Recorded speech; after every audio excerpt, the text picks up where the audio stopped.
Salut à tout le monde, moi je m'appelle André Tomaszek et aujourd'hui je viens pour vous présenter la ville où j'habite. Ils nous ont donné 5 minutes dont je voudrais profiter au maximum et vous faire vouloir visiter notre ville. 5 minutes, 5 raisons de visiter la Chine. Alors, c'est parti.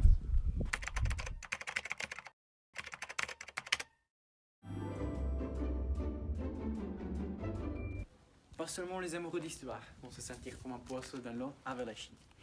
Jugez-les vous-même. Par exemple, la ruine de Château-Fort.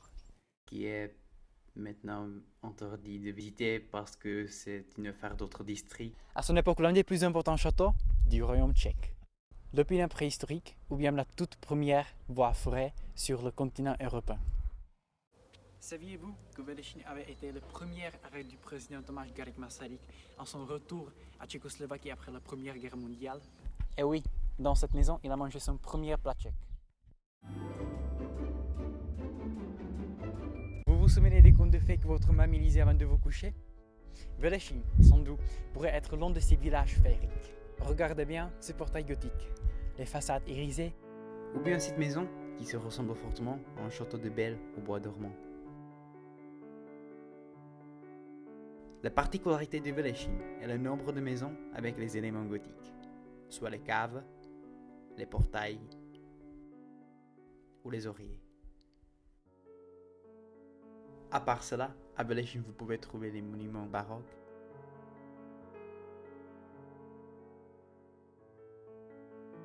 l'architecture contemporaine,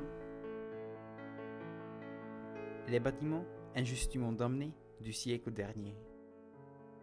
Et voilà le triomphe qui fait le coloris de Bohème du Sud, le baroque paysan. Hôtel de vie célèbre avec des graffites Renaissance. Cette église, un peu étrange, n'est-ce pas? Originairement église comme les autres, mais à l'époque de Joseph II, sa fonction a été annulée. Pareil pour des milliers d'églises et monastères en Tchèque. Presque tout était détruit au fil des années. Celle à Velešín a survécu. Les conseillers l'ont divisée en 3 parties, vendue et les nouveaux propriétaires y ont construit cette maison. Et jusqu'à aujourd'hui, cela reste un seul exemple en République tchèque du recyclage d'un bâtiment qui n'est plus utile.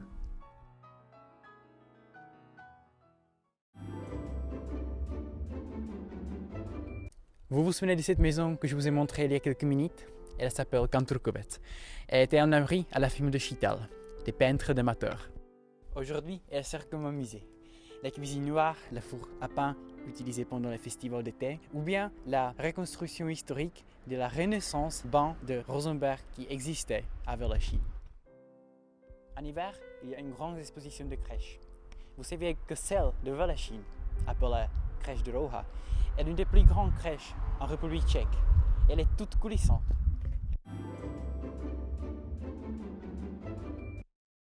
Que ce soit les montagnes aux alentours,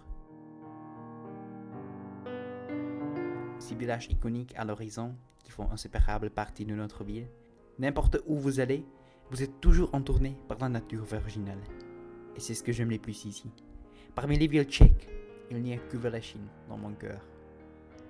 J'espère que cela vous a plu et vous êtes maintenant persuadé que Velešín est une ville insoupçonnée. Alors, on s'y verra. À bientôt!